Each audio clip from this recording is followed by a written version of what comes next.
শুধু ফার্মের মুরগির দিকে যদি আপনি তাকান আপনার মায়া হবে। আমরা যে সমস্ত খাবার খাচ্ছি এই সমস্ত খাবারগুলো বেশিরভাগই জেনেটিক্যাল ইঞ্জিনিয়ারিং করা, নানাভাবে একটা খাবারের জিন একটা ফলের জিন আরেকটার মধ্যে দিয়ে জেনেটিক্যাল ইঞ্জিনিয়ারিং করে সেটা স্বাদ পরিবর্তন, সাইজের পরিবর্তন, কালারের পরিবর্তন, অনেক কিছু করা হচ্ছে। শুধু ফার্মের মুরগির দিকে যদি আপনি তাকান আপনার মায়া হবে। যে মোরগ মুরগি চঞ্চল ছিল, দৌড়ে এদিক সেদিক যেত, সেগুলোকে এমন ভাবে তৈরি করছে শুধুমাত্র মানুষের খাবারের প্রয়োজনে, যে তাড়াতাড়ি বড় হয়ে যাও, অল্প দিনের ভিতরে খাওয়ার উপযোগী হয়ে যাও, এটার জন্য জেনেটিক্যাল ইঞ্জিনিয়ারিং করে এটাকে এমন একটা পর্যায়ে নেওয়া হয়েছে যে এটা এখন আপনার ওই সবচাইতে দুর্বল, সবচাইতে আপনার অসুস্থ কোনো রুগ্ন কোনো মুরগির চাইতেও দুরবস্থার মধ্যে থাকে। এখন সমস্যা হলো যেই খাবারের মধ্যে জেনেটিক্যাল পরিবর্তন করা হয় ওই খাবার মানুষ যখন গ্রহণ করে তখন মানুষের শরীরেও তার প্রভাব পড়ে। শুধু শরীরে প্রভাব পড়ে তা না, মনস্তত্ত্বের মধ্যে প্রভাব পড়ে, চিন্তা চেতনায় প্রভাব পড়ে, এমনকি ইমানের মধ্যেও প্রভাব পড়ে। মানুষ যত বেশি প্রাকৃতিক খাবার খাবে, যত বেশি নেচারের কাছাকাছি থাকবে, যত বেশি মানুষ অর্গানিক লাইফ লিড করবে, যত বেশি অরিজিনাল খাবার মানুষের শরীরে ঢুকবে, তত বেশি মানুষের চিন্তাধারার ভিতরে প্রাকৃতিক চিন্তা থাকবে। প্রাকৃতিক চিন্তা কি? প্রাকৃতিক চিন্তা হলো আল্লাহ রাব্বুল আলামিন আমাদেরকে প্রত্যেককে মুসলিম করে তৈরি করেছেন। কুল্লু মাউলুদিন ইউলাদু আলাল ফিতরা, প্রত্যেক শিশুই জন্মগ্রহণ করে মুসলিম প্রকৃতি নিয়ে, ইমানদার এই প্রকৃতি নিয়েই সবাই জন্মগ্রহণ করে। কিন্তু আজকাল দেখবেন ছেলে মেয়েদের মধ্যে ব্যাপক পরিবর্তন। আগের ছেলে মেয়েরা মা বাবার প্রতি অনুগত ছিল, এখন 5 ওয়াক্ত নামাজ পড়েও বেয়াদবের মতো আচরণ করে, মা বাবার প্রতি তাদের আনুগত্য নাই, তাদের উদ্ভট আচরণ দেখা যায় পোলাপানের মধ্যে। এই যে পরিবর্তন, মানুষের চিন্তা চেতনার মধ্যে দিনদারিতা নেই, আখেরাত মুখিতা নেই, মানুষ চাইলেও যেন দিনের পথে আসতে পারছে না, কোন একটা জায়গায় যেন বড় ধরনের বাধা আছে। এগুলোর অনেক কারণের ভিতরে একটা কারণ এটাও যে আমরা যে সমস্ত খাবার গ্রহণ করছি এই খাবারগুলোর মধ্যে কৃত্রিমতা আছে, ভেজাল আছে। আমরা শুধুমাত্র প্রসেসিং ফুড পাইলেই সেখানে গিলছি গোগ্রাসে, আমরা একটা বড় ফল পাচ্ছি খুশি হয়ে যাচ্ছি, একটা ছোট ফলকে যেটা প্রকৃতিগতভাবে একটা ছোট সাইজের হয় ওইটাকে বড় করার জন্য বড় কোনো ফলের জিন এনে সেখানে দিয়ে জেনেটিক্যালি মডিফাইড করে ওইটাকে বড় করা হচ্ছে।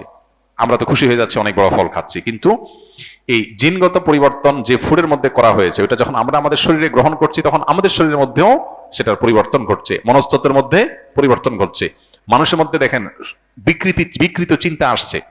জীবনের বিভিন্ন ক্ষেত্রে প্রাকৃতিক যে চিন্তা, স্বাভাবিক যে চিন্তা, এর বাইরে মানুষের মধ্যে বিকৃত চিন্তা আসছে, উল্টাটা আসছে। এই যে প্রকৃতির মধ্যে বিকৃতি, চিন্তাধারার ভিতরে বিকৃতি, মানুষের পৃথিবীতে যে বংশধারা বেঁচে থাকবে নারী পুরুষের সম্পর্কের মধ্য দিয়ে, সেখানেও দেখবেন যে নানা রকমের রুচির মধ্যে বিকৃতি আসছে। এটি কখনো কখনো অন্য অনেক 10টি কারণের পাশাপাশি খাদ্যেরও একটা প্রভাব মানুষের মধ্যে থাকে। এই কারণে গ্রামের একটা ছেলে, সে তার শরীরে যতটা রোগ প্রতিরোধ ক্ষমতা থাকে, যতটা চঞ্চলতা থাকে, যতটা পরিশ্রমী হয়ে ওঠে, অনেক সময় শহরের ছেলেরা সেই তুলনায় পিছিয়ে থাকে। এখন করণীয় কি? করণীয় হলো সাধ্যের মধ্যে যতটুকু সম্ভব এই বিষয়গুলোতে আমরা সতর্ক থাকার চেষ্টা করা। বিশেষ করে একজন মুসলমান হিসাবে খাবার হালাল হওয়ার পাশাপাশি খাবার যাতে কোনো প্রকার ক্ষতিকর রাসায়নিক থেকে মুক্ত থাকে, যেটা আমার শরীরকে ধ্বংস করবে, জেনেটিক্যালি মডিফাইড যে সমস্ত খাবার আছে, প্রসেসিং ফুড আছে যেগুলো, এগুলো যতটুকু অ্যাভয়েড করে চলা সম্ভব। আমি জানি পরিপূর্ণ অ্যাভয়েড করা চলা সম্ভব না, আমিও পারি না, যতটুকু সম্ভব ততটুকু চেষ্টা আমাদের করতে হবে। এগুলোর সাথে আমাদের ইমানের সম্পর্ক অনেক সুনিবিড়।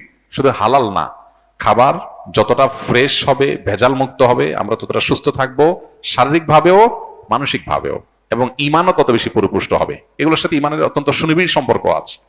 এই জন্য আপনি দেখবেন যে আসহাবে কাহফের ঘটনা বলতে গিয়ে আল্লাহ সুবহানাহু ওয়া তাআলা বলেছেন, তারা যখন গুহা থেকে অনেক বছর বহুকাল পর তারা যখন আবার প্রাণ ফিরে পেয়েছেন, তাদের মধ্যে তাদের কাছে আগের যুগের কিছু কয়েন ছিল, সেগুলো নিয়ে একজনকে তারা বাজারে পাঠিয়েছেন। পাঠানোর সময় বলেছিলেন ফালিয়ানজুর আইয়ুহা আজকা তুআমা, এই টাকা নিয়ে বাজারে গিয়ে দেখো কোন খাবারটা সবচেয়ে বেশি আজকা। এই আজকার মানে শুধু হালাল হওয়া নয়, কোনটা সবচেয়ে বেশি পবিত্র, ফ্রেশ, অরিজিনাল এবং উপযোগী মানুষের জন্য, সেটা খুঁজে বের করতে আনা হয়েছে। এই জন্য আমাদের বাচ্চাদেরকেও যথাসম্ভব এই খাবার দেওয়ার ক্ষেত্রে এই জিনিসগুলো আমাদের খেয়াল করা দরকার। আজকে উন্নত পৃথিবীতে দেখেন অনেক দিক থেকে তারা উন্নতি করেছে, কিন্তু অনেক চিন্তার মধ্যে ব্যাপক বিকৃতি ঘটেছে, ব্যাপক বিকৃতি।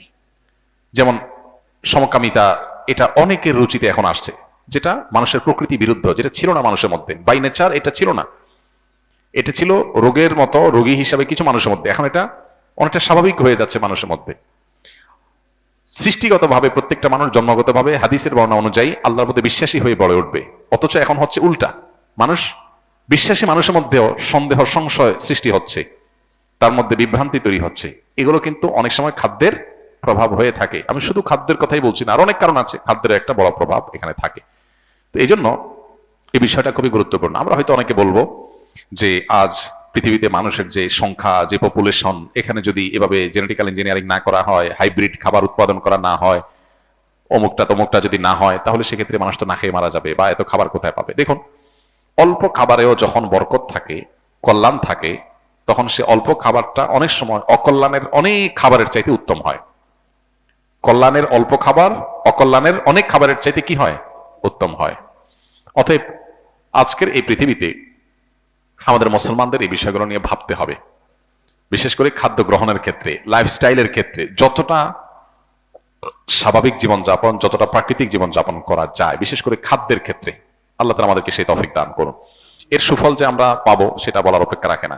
আমাদেরকে ইসলাম মেসওয়াক করতে বলেছে। মেসওয়াক, মেসওয়াক এটা গাছের ডাল বা গাছের গড়ি, শেকড়, এটা প্রকৃতি, আল্লাহর সৃষ্টি। এটা যত বেশি আমরা ঘর্ষণ করব, এর ফলশ্রুতিতে আমাদের ব্রেইনে, নার্ভের সাথে দাঁতের কানেকশন আছে সূক্ষ্ম আল্লাহ সুবহানাহু ওয়া তাআলার সৃষ্টিতে। এর ফলে আমাদের ঈমান বৃদ্ধি হয়। নবী করিম সাল্লাল্লাহু আলাইহি ওয়াসাল্লামের জীবনের শেষ আমল মেসওয়াক করতে করতে দুনিয়া থেকে চলে গেছেন। অনেক উলামা ইকরাম বলেছেন মেসওয়াক বেশি করার মাধ্যমে ঈমানের মৃত্যু নসিব হয়।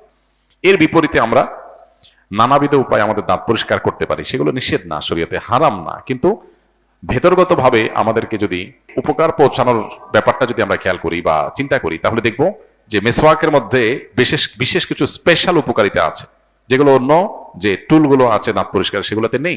আমি বলছি না যে অন্য কোনো মাধ্যম, ব্রাশ ইত্যাদি, পেস্ট ইত্যাদি, আপনার ফ্লোরাইড ইত্যাদি ব্যবহার করা যাবে না, সেটা হারাম হালালের কথা বলছি না। বলছি যে মানুষ যত বেশি প্রকৃতির কাছাকাছি থাকে, মানুষ ততটা প্রকৃতিগত চিন্তাধারা করতে পারে, এটা তার ভিতরে জাগ্রত হয়। আর যত বেশি নিজের এই প্রকৃতির মধ্যে পরিবর্তন সাধন করে মানুষ, তত বেশি মানুষ অসুস্থ, অস্বাভাবিক হয়। দেখুন, কলকারখানা হয়েছে, পৃথিবী উন্নত হয়েছে, আমরা অনেক খুশি, জীবন মান অনেক সুন্দর হয়েছে, আমাদের জীবনযাত্রা উন্নত হয়েছে, অনেক খুশি আমরা, সন্দেহ নেই। সেজন্য আল্লাহর কাছে শুকর আদায় করি, যারা এগুলো আমাদের জন্য সহজ করেছে তাদের কাছে আমরা কৃতজ্ঞ। কিন্তু সেই সাথে এটাও তো আমাদের স্বীকার করতে হবে যে কলকারখানার উন্নতির ফলশ্রুতিতে, শিল্প বিপ্লবের ফলে পরিবেশের মধ্যে ব্যাপকভাবে বিপর্যয় হয়েছে, এবং পরিবেশ কিভাবে ক্ষতিগ্রস্ত হচ্ছে আজকে গোটা পৃথিবীর মানুষ সবচেয়ে বেশি চিন্তিত যেটা নিয়ে, সেটা হলো পরিবেশ। বিশ্বের মডলদের সবচেয়ে বেশি বাজেট থাকে পরিবেশ রক্ষার জন্য। উন্নত দেশগুলোতে প্রত্যেকটা দেশে দেখবেন যে তারা পাগল পড়া শুধু পরিবেশ রক্ষার জন্য, কারণ পৃথিবীর পরিবেশ শেষ হয়ে যাচ্ছে, ধ্বংস হয়ে যাচ্ছে। তো অনেক জিনিস আছে বাহ্যিক দৃষ্টিকোণ থেকে অনেক উপকারী হলেও অন্তর্নিহিতভাবে আমাদেরকে অনেকভাবে ক্ষতিগ্রস্ত করে। তো ন্যাচারাল ফুডের বিপরীতে অপ্রাকৃতিক যে সমস্ত খাবার আছে, প্রসেসিং ফুড আছে, জেনেটিক্যাল ইঞ্জিনিয়ারিং করা ফুড আছে, এগুলো অনেক ভালো লাগে আমাদের কাছে, আমরা দেখি এগুলো আমাদের জীবনযাত্রাকে অনেক সহজ করে দিয়েছে, কিন্তু এগুলো অন্তর্নিহিত যে ক্ষতি আছে সেগুলো আমরা অনেকেই আঁচ করি না। নানাবিধ দুরারোগ্য ব্যাধি এখন ঘরে ঘরে, সেটা অবশ্য আমাদের দেশে অস্বাস্থ্যকর খাবার, ভেজালযুক্ত খাবার, ভেজালযুক্ত ঔষধ এবং আরো নানাবিধ ভেজালের কারণেই ঘরে ঘরে ক্যান্সার, ঘরে ঘরে আপনার কিডনির রোগী, ঘরে ঘরে হার্টের রোগী। যারা এগুলো নিয়ে সাফার না করছে, দু চারটা রোগী নিয়ে, তারা বুঝবে না যে এগুলো কতটা কষ্টের, কতটা বেদনার। তো এই উন্নত জীবনের পেছনের কিছু দুঃখজনক গল্প আছে, এগুলো আমাদেরকে বুঝতে হবে, উপলব্ধি করতে হবে। আল্লাহ তাআলা আমাদেরকে সুস্থ স্বাভাবিক জীবনযাপন করার তৌফিক দান করুন।